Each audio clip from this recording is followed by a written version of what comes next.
Hey, everybody, welcome to a brand new episode of the Hemmings Hot Rod Barbecue Podcast. On this episode, we have Hemmings' own Douglas Glad. Now, Douglas has been in this industry, well, I would say for a minute.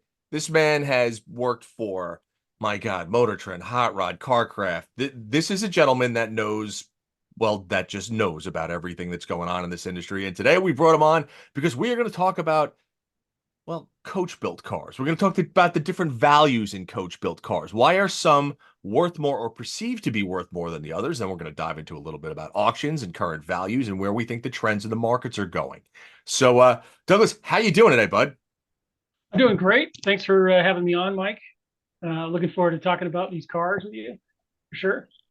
So, all right, so let's dive right into it. So, Douglas and I were talking the other day about some big high-end pro touring cars and then some coach built cars, like when you talk about like a Singer or you talk about a Hennessy or something like that.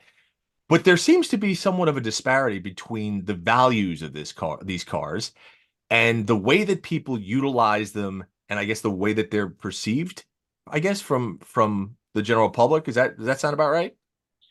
Yeah, I mean, this kind of started with me seeing a Singer at an auction, and then looking at the historic prices of the car, about 850,000 to buy it pre-COVID, and now it's, I think, 1.2.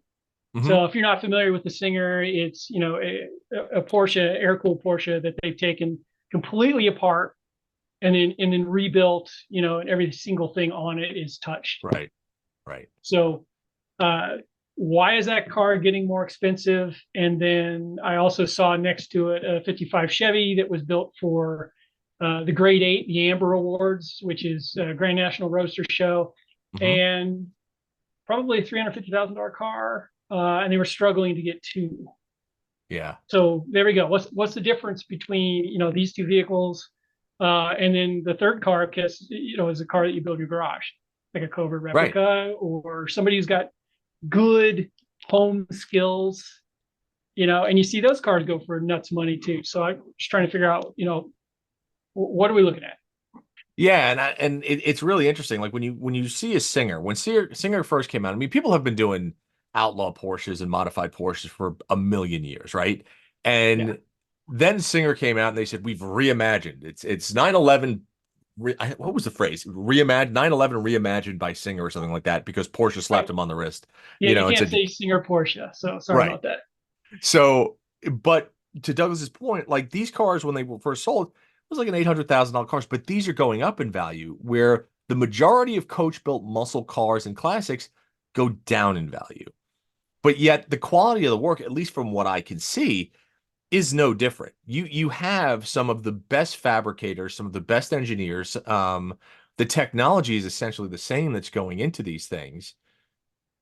But why is one dropping in value and others going up? Like if you see like a Ring Brothers car, some of those cars, right? They're high six-figure cars. And then Yep. 5 or 6 years later, well, they're low six-figure cars. And that's got to sting for whomever the initial buyer is. So I have a couple theories. Yeah, shoot. Right. So if you look back, let's go 90s. So originally car shows, so it was car magazines, right? So if you got your car into the car magazines, that put your name on the map as a builder. Hmm. Sure. And this was alongside kind of the TV era where Batmobile and George Right. Barris and all those guys built these caricature cars, if you want to call it Yeah. that. But that drove people in the door, right? And now a Barris car, if you can find a real one, is worth a fortune. So then you had the next revolution, which was the builder's show, and that started with probably Pimp My Ride and Yeah. Yeah. uh, what was the other one? Monster Garage and all the Yeah, those other shows. um, and those guys, American Hot Rod was the other one. I think Yeah. those are the Yep. two that kicked off in the early 2000s, the builder's show. And Right. now you have a celebrity builder, right? And that kind of went along with the celebrity chef type thing. There was no Right. celebrity chef before Emerald. There was Right. no Right.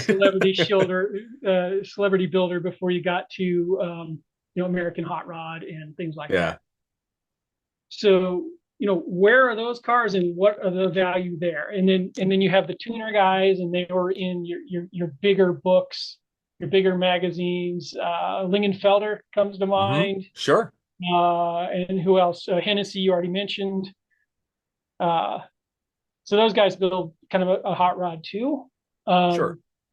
So now we're looking at all these different kinds of cars. There's thousands of shows and thousands of builds. Right. The other car I saw at this car show or this auction was a Kindig car, Yeah.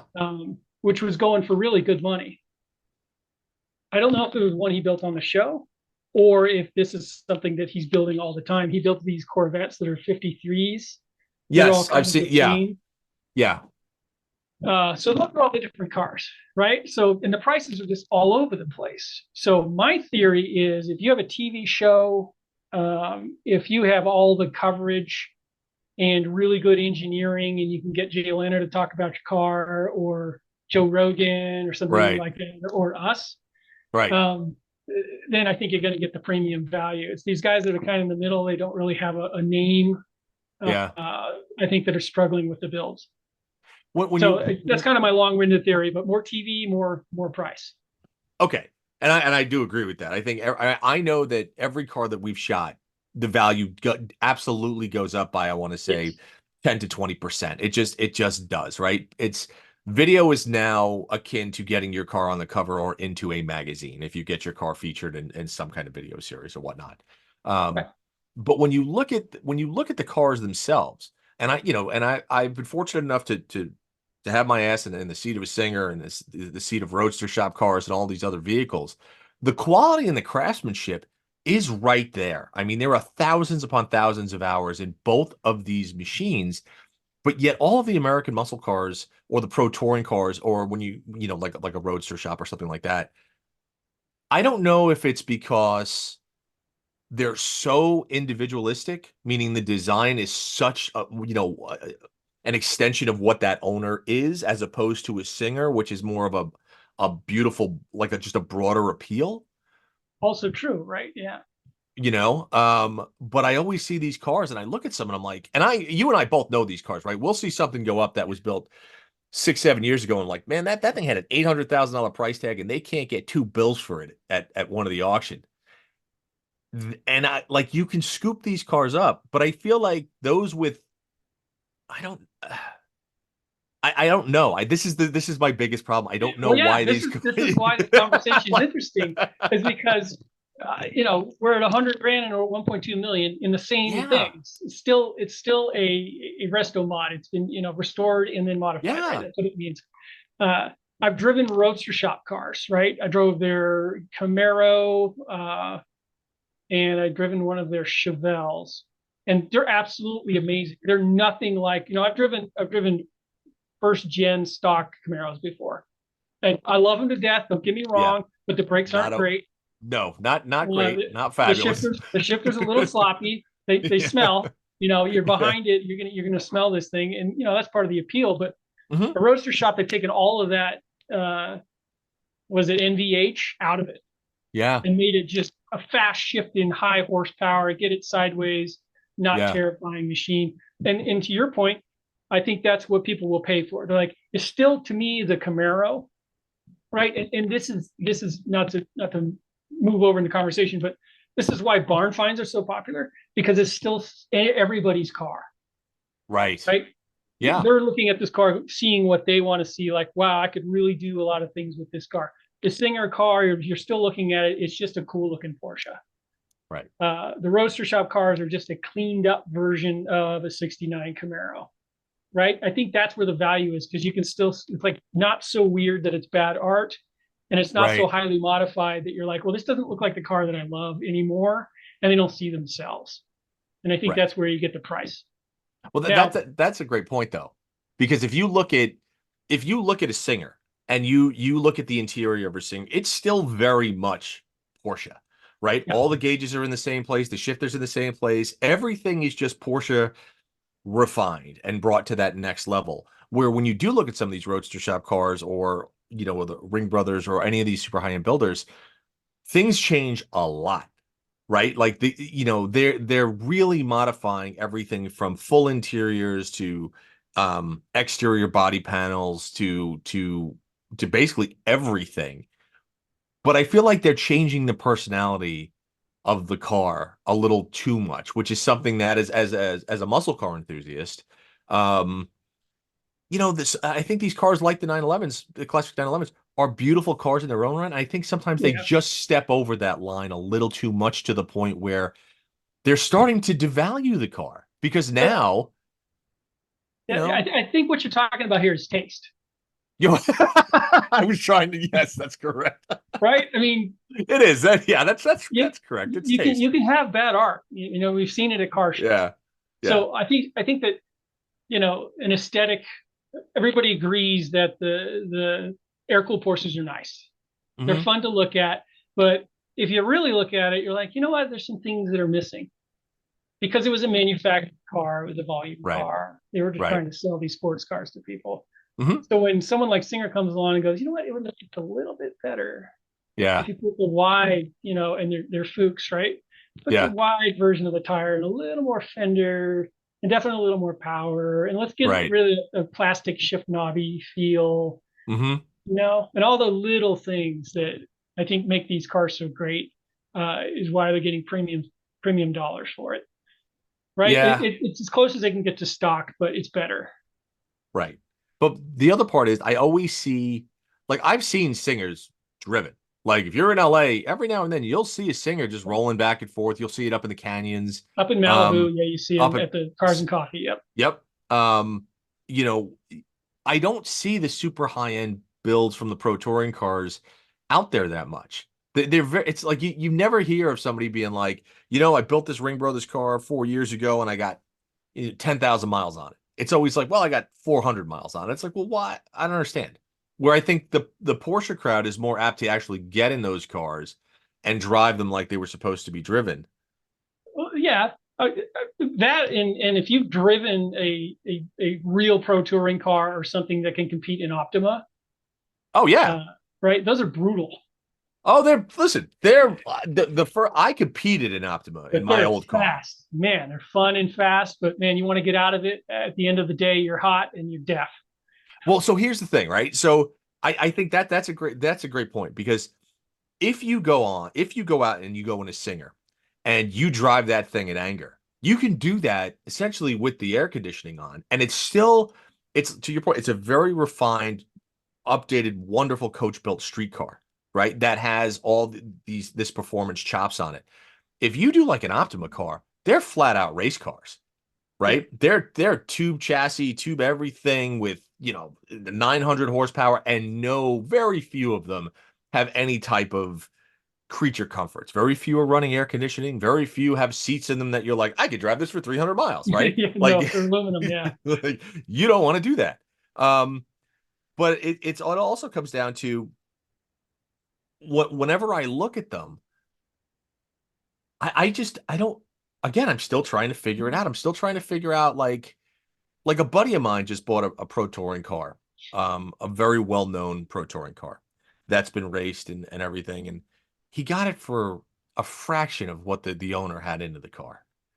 And but the quality's all there. The engine's yep. there, the transmission there, everything is there, and it just works beautifully. But I don't I again I'm still trying to I So constantly let's struggle. let's agree that with a resto mod, the closer it is to the stock ideal, the more it's worth. And the closer it is, or the more exposure the builder has, the more Yeah, expensive the car is going to be. Right? I think that's the combination of um, uh, combination of values that is making cars expensive. Right? right. So I'm looking at the next car I saw, which is the 55. The ask price was 450 to 500,000. 360 was the highest. Okay. Somebody liked that car and they were willing to spend $360,000 on it because they saw the inherent value in the build, Yeah, but it wasn't enough to get close to obviously what this guy had into it. right. Because I think this car in the 55 has got LEDs and the whole thing is blue and everything's blue and Yeah, the that's motor's that crazy. And I think that too many people are like, I can't see myself in this thing. right, All I can see right, is somebody else's idea and somebody else's art. right. That's I think that's where the taste thing comes in. Absolutely. Yeah, I don't Because want to say this baby is ugly, but I some mean, you people might. can.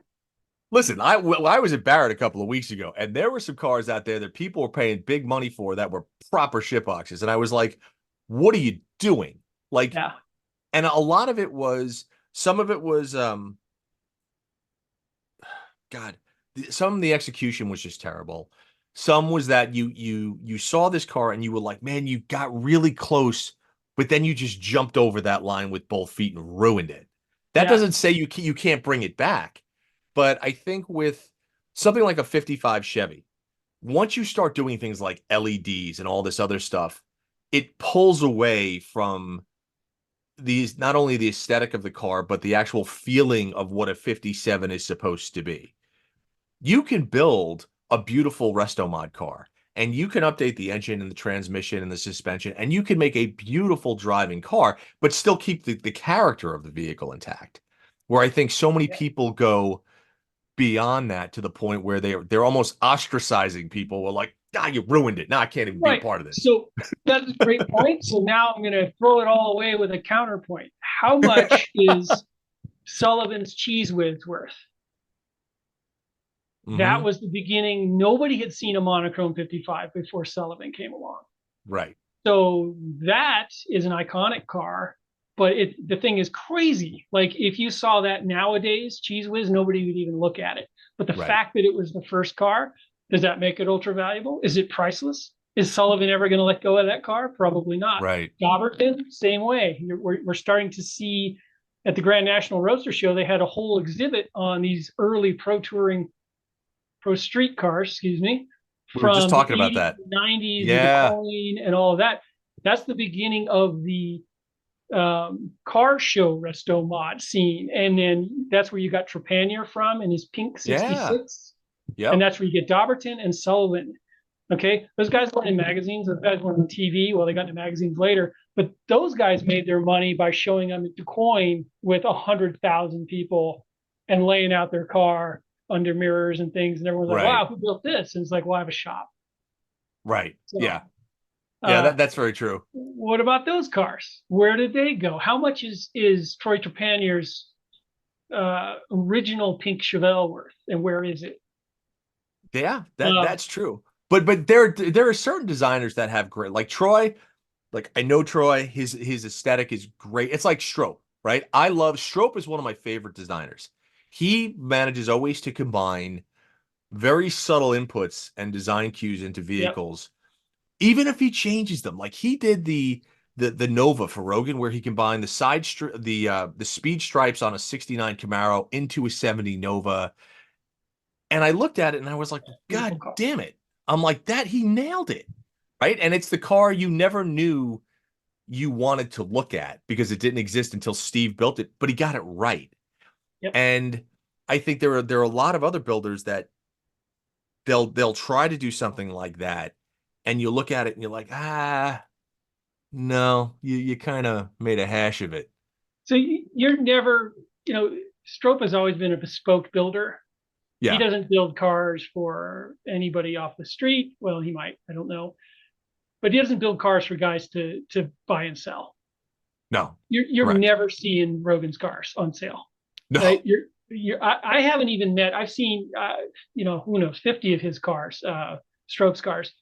I've never seen one for sale anywhere because there's so much of the person who built the car in it, you Hmm. know, that they're never getting rid of that. That is their own personal piece of art that Right. they're putting in their showroom. Rogan said it himself. He just goes out and looks at his stuff.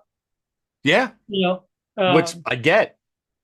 yeah, I get. Like I look at it like, like my Daytona, right? A matte black Daytona, blah, blah, blah, blah. If I were to ever sell that car, unless you repainted it and redid it, anyone who saw that car would be like, why do you have Musto's Daytona? Like that doesn't make any sense. What do you do? Why is he not here and you're here? So, but okay, so there's another one. I see that often too, where a car will come up and they go, "Hey, isn't that Bob's car?" And the guy's like, right. Exactly. That's "Man." exactly right. But if it's a stock Chevelle, nobody says that. No, but if it's a singer, right? If it's a Singer, And it's a Singer. generally I feel like people don't know. I feel like those cars, while they have personality, the owners kind of stay behind the curtain. Like they almost, Yeah. they're not, I don't know, they're not as nearly as they don't carry the amount of bravado that a muscle car guy does or a pro touring guy does. Just because I think those cars are, I don't know, like a Singer can get lost in a parking lot, right? If you have a sea of 911s, like if you go to like Works Reunion or something like that during Monterey Week, there are Porsche, there are 911s everywhere. Yeah. And Yeah. there are some beautiful home built 911s, like outlaw 911s that people have built in their garage where you look at them and you're like, this guy did an amazing job on this car. And next to it, there could be a Singer. And you're going, that's an amazing car. But you kind of really have to look. And like if Singer's listening to this, they'll call me up and be like, that's makes it, our cars are so much, whatever, it doesn't matter.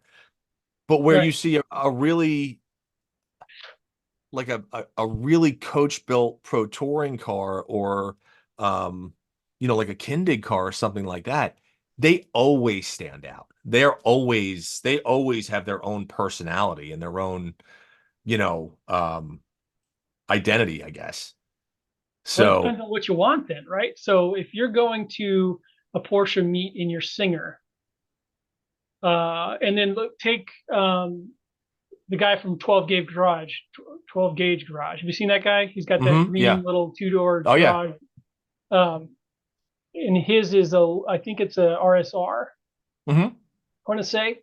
Uh, very well known, handmade outlaw, Yep. right? So you park those next to each other. Right. What are you going to get?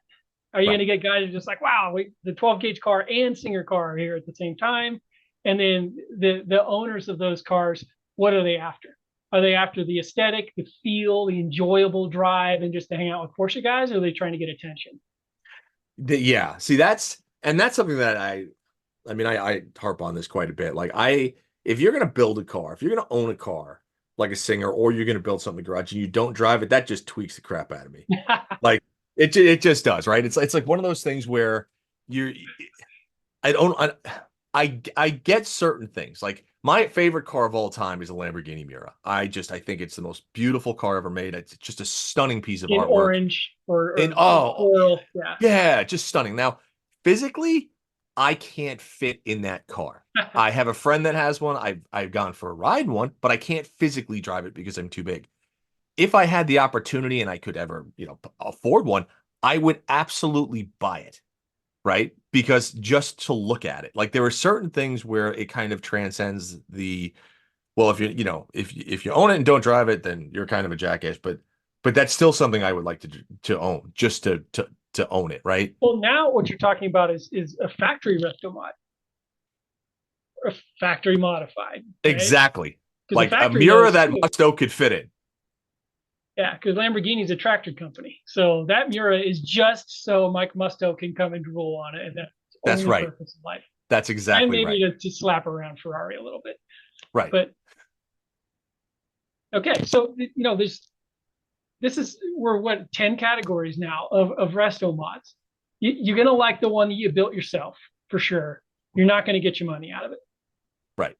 That's most You're gonna people, but I love think you're people gonna don't love your understand that sometimes. right. They need to be realistic with cost per dollar. Yeah. It's 3 to 1. You're not going to get your three back. Right. And that's fine. And then everybody says, well, it's a passion project. It's a love affair. Just remember Yeah. that when you try to sell the thing, because you're Right. selling something that's very much you and not the next guy. Correct. So if you're in the, if you're trying to sell your car, just leave it alone. Buy your Correct. Chevelle, leave it alone. Make it, make the brakes better, make the upholstery better, maybe, but don't modify it so it doesn't look like a Chevelle anymore. So we agree Right. there. Yeah. At the high end is the Singer car, or I'm sure there's 10 other names that we're not thinking of, Sure. that create resto mods. In the middle is what I'm talking about. Like you spent money at a shop that some people maybe have heard of, Right. Right. maybe too much money. And there's a lot of shop outs. Yeah. Yeah, That's you don't drive it. So you just sit it, rub it with a diaper, but it's not a 62 GTO Ferrari. It's a right. 55 Chevy. Where does that guy go? And that's what I, I'm seeing under 200,000 under the ask yeah, is those cars. absolutely, absolutely. And that's, it's when you talk about the values of the car, of some of these cars, there are some amazing quote unquote bargains out there, right? When you think about it, because you can Yes. look at a car and you'll be like, you'll look at the craftsmanship and the combination of engineering of motor, transmission, interior, and you know, and you're like, okay, it's a $300,000 car, right? We've been doing this long enough. You and I could pick apart a car and be like, I kind of know what this costs to build, right? You look at the quality of the paint, and you go, Jesus, man, it's only I can get it for like $1. I can get it for 100 grand or 150 grand. But then I always play it back in my head, like, well, if I buy it for 150 grand, is it only going to be always worth that, or is it going to be worth 70 grand in 4 years? And because listen, I like my whole thing is this: everything that I buy, I always look at everything from a value proposition. The only cars that I don't are the ones that are super personal to me, which are like my Charger and the Daytona. And my wife has an old Wagoneer. Those are like our forever cars. I don't care how much money goes into those because they're never sells for us. If we can always hang on to them. But other cars, I won't buy anything. I will not look at a car if I don't think I can make money on it. I just won't. And I've been pretty good at it. But the key is buying it right. Right. So if I see that car and I'm like, well, he's asking 150 grand, he's got 300 into it. I'm gonna try to hit him for like $110, you know? You're looking like you and I exchange texts quite a bit on your Yeah. car. Yeah. Like, I'm trying to find you Vipers. I know. You're going to look at every 911. I'm sure there's some stuff that you won't admit to me that you're looking at. But most of these cars are either factory like ACR, Hmm. Viper, factory hot rods, stock hot rods, the 170 you like, the Demon. Yeah. You're not going to buy a Hellcat, too common. Right. Um, so that's the stuff you're looking at. You're not looking at a 55 Chevy that's neon blue with LEDs. You're not even you're going to walk right by that. So, So who's the market for that? A guy who's like aspirational, like I could never afford to build this car. This guy built it close to what I want, but then I'm going to change it. yeah. Is he the So guy who that's ponied up 360? that's a really interesting point. So Stoner and I were talking about this. And for those out there, Dan Stoner, he's been on the podcast. You guys know him. He was on actually, I think T bucket guy, yeah. So they came really up close with to it with this great thing. Like if you look at like the pastel hot rods from the 80s and the 90s, right? And some of those were beautifully built, right? Like the Boyd cars and stuff like that. Yep. You can pick those up for pennies on the dollar right now. They're just, you know, that the aesthetic isn't modern. People, it's just not, I don't know, people just don't want them that much anymore. But my God, if you can get them for pennies on the dollar, the parts are still there. And it won't cost you that much to update that vehicle via new True. paint, via new interior, via new wheels. And so, and almost like you're bringing those cars you're restyling those cars. That's what you're doing with them. Yeah, well, see, there's another thing you're talking about, like the restyle, right? That's hot. So uh, you would never restyle Cheese Whiz. No, well, You'd you never can't. It's an icon. restyle, any of those cars that, Catzilla, if that ever rears Can't, its head again. Okay, can't do it. but you would restyle the 50,000 ripoffs of that Yeah, car. 100%. Everybody was inspired by Cheese Whiz. The next Right, year, there's 50 slammed, sherbet colored right, monochrome 55s with, billet steering wheels. right, Like right. that's kind of cool. If you Yeah, could find one of those for 25 grand or 30 grand, right. like that's pretty bitching because the guy spent 150 building that thing in 1992. Exactly. Those cars are starting to come out. The steel cars are starting to have value. Like if the guy Hmm. didn't fiberglass the whole thing, Deuce has already went through that. Like the Right, the the, the 32 Ford was worth nothing in the 80s and the 90s, and then in the 2000s it was 80 grand for one that had an right. original body.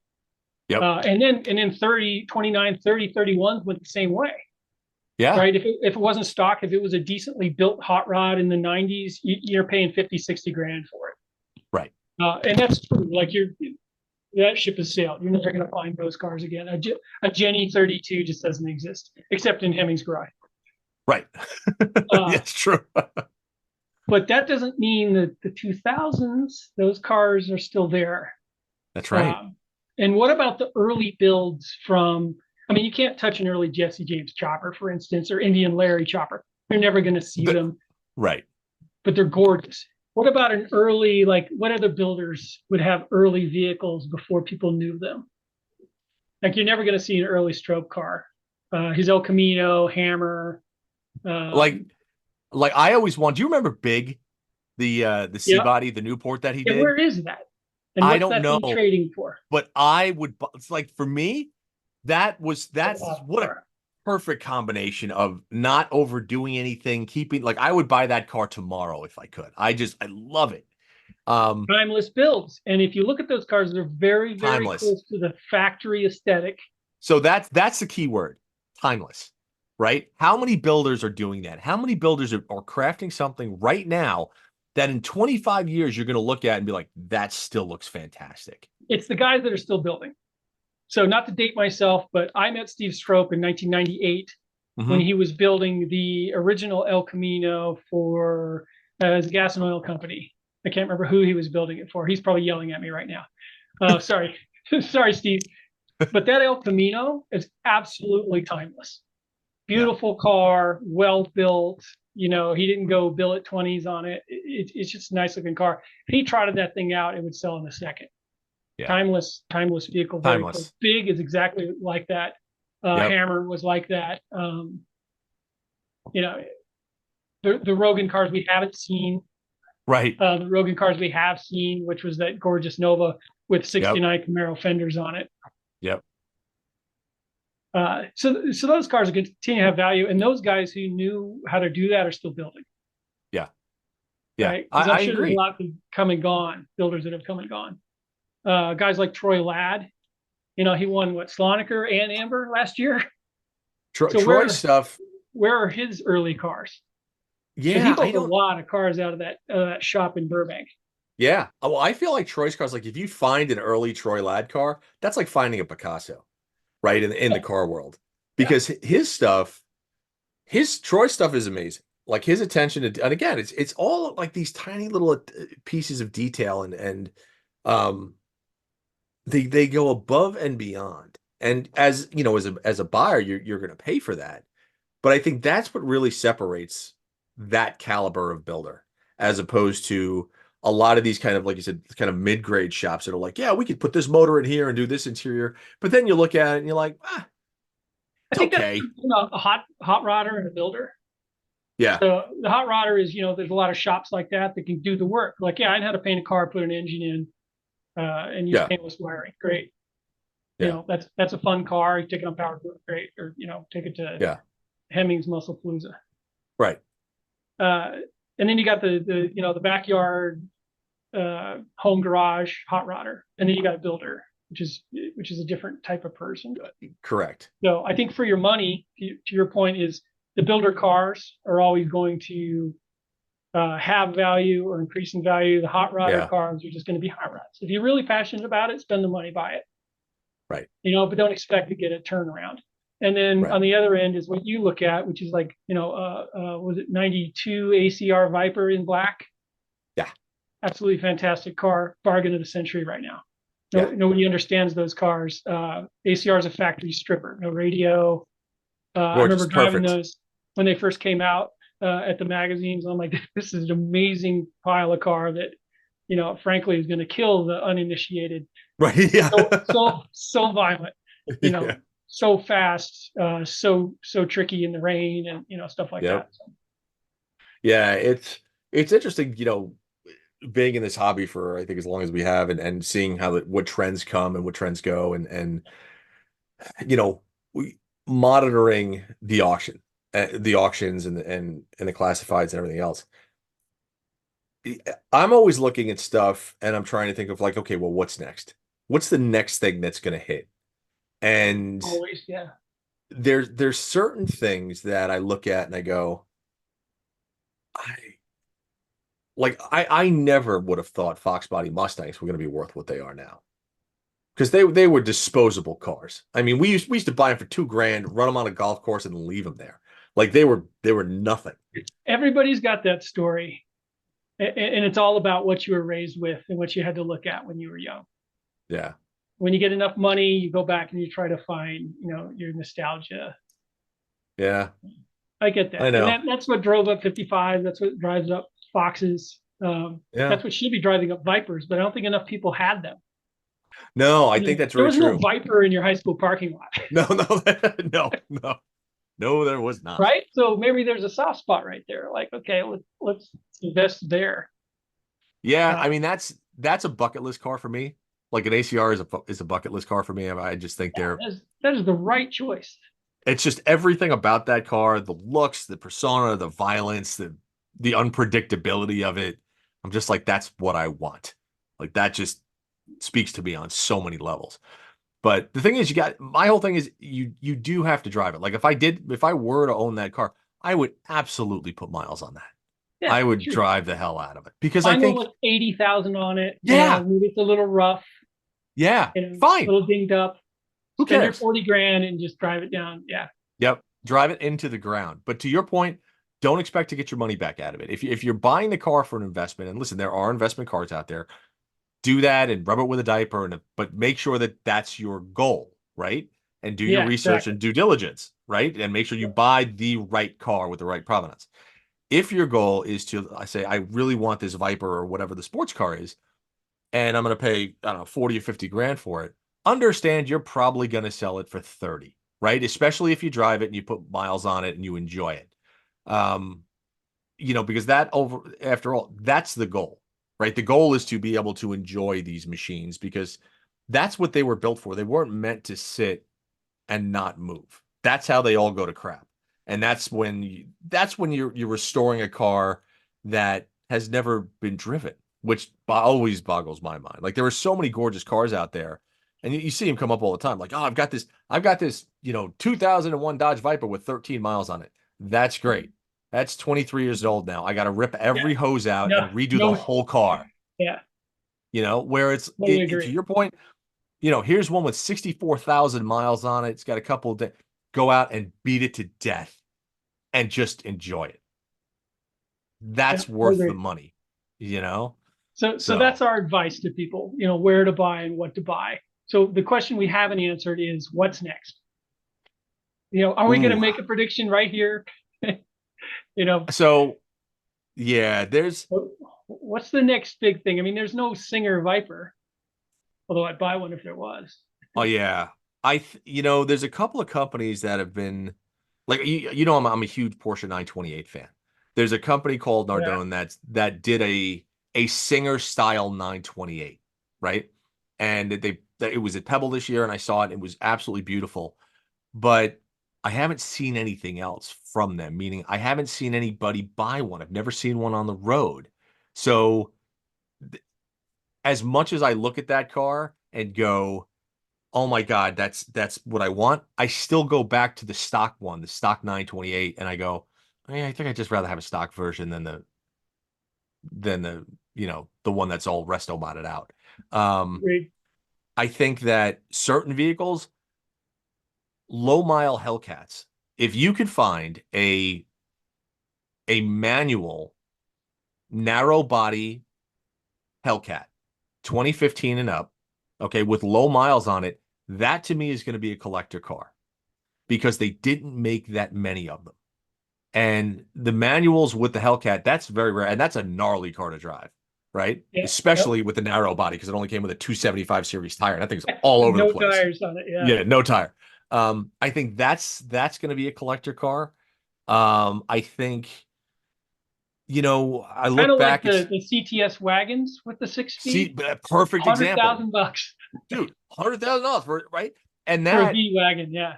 and that's one of those things where if you see them now, you go, God, they make so. I was at the reveal of that car at Laguna Seca. Like we drove those cars in anger around Laguna Seca Raceway, and I was like, this thing Awesome is car. it was great. But yeah, you don't see them because it's one of those cars where everybody said they wanted it, and then nobody bought it. Because it was 50 grand. Yeah. for a station wagon when the 3.6 CTS wagons were 25 or 27. Right. Yeah, Right. my wife had one of those, the 3.6 in it. Yeah, it's great.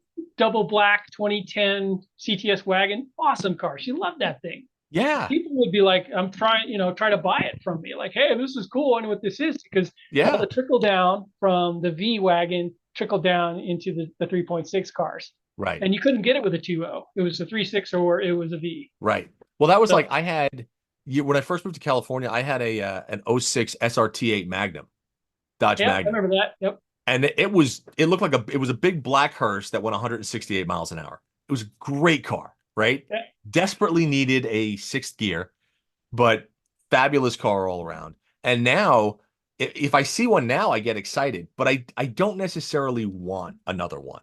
You know what I mean? I'm like, I've been there, done that. But then I also look at like the special edition, like Ford just came out with like the Dark Horse Mustang. Amazing car. Yeah, for sure. I mean, that'll put the hurt on a 911. Like it's that caliber of engineering. I don't know if it's really gonna hold a value because if you look at like the S197s or when the Laguna Seca editions came out, yep. right? Or the Boss 302s. GT500 is a good example. 2008 GT500 you could buy for 25 grand. And that is an enormous amount of car, but yeah, and even the KRs, they were supposed to be like the thing, like that car was the thing. 45. Yeah. So bargain hunters, go into the 2000s, look for the GT500s, look for the boy racer Mustang. I'm blanking on the name. The Cobra Jets, the Mach 1s, C5 Z06. Yeah, C5 you and I could Z06. go all day talking about C6, C5, C6, Z06 cars. The 2012 Grand Sport. There's so many awesome C6. So good. That you see, you're just like, wow, that's a lot of car. What is it? Nuclear yellow? Is that the name of the yellow? Mm-hmm. Yeah, paddle shifted or 6-speed Z06 is just brilliant. A blast to drive. And even like just the stock ones, you put a little baby blower on there, put a shift kit in it, put some tires on it. Yep. So if you're gonna do the mid-range, resto mod that we're talking about here, do it because you like it. Right. Don't do it because you're gonna try to make money. Don't buy somebody else's car if you hate it and try to flip it. Just enjoy it. Take your loss if you had it built and you're ready to move on. Yep. Or build the car you want and go drive it. Yeah, I think that's the key. Put the miles on it. Don't save it for the next owner. That's just a waste of everybody's time. Yeah, unless you can find one on Stroke's early cars. Don't drive that. Right, exactly. Douglas, thank you so much for coming on. It is always a pleasure. Obviously, if everyone out there, if you are looking for that car, go to the Hemmings Classifieds. Go to our auctions, our makeup. We've got 30,000 cars, and I can almost guarantee you that what you're looking for is there. Just do a little digging. Or here's the other part. Send us an email. We've got people that will talk to you about these cars and help you find what you want. We are like the one-stop shop for everything automotive as far as your collectible classics. So do that. Otherwise, that's what we got, I think. Right? Nice talking to you, Mike. Go find what you want. Find your passion. There you go. Douglas, I will talk to you soon. And everybody else, thanks for tuning into the Hot Rod Barbecue. Thanks for listening, folks. And again, please subscribe to the Hot Rod Barbecue podcast. If you're on Spotify, check us out there. Subscribe to it on iTunes. And if you are going to go to YouTube, make sure you go to the Hot Rod Barbecue podcast and hit that subscribe button. And we'll come to you every week.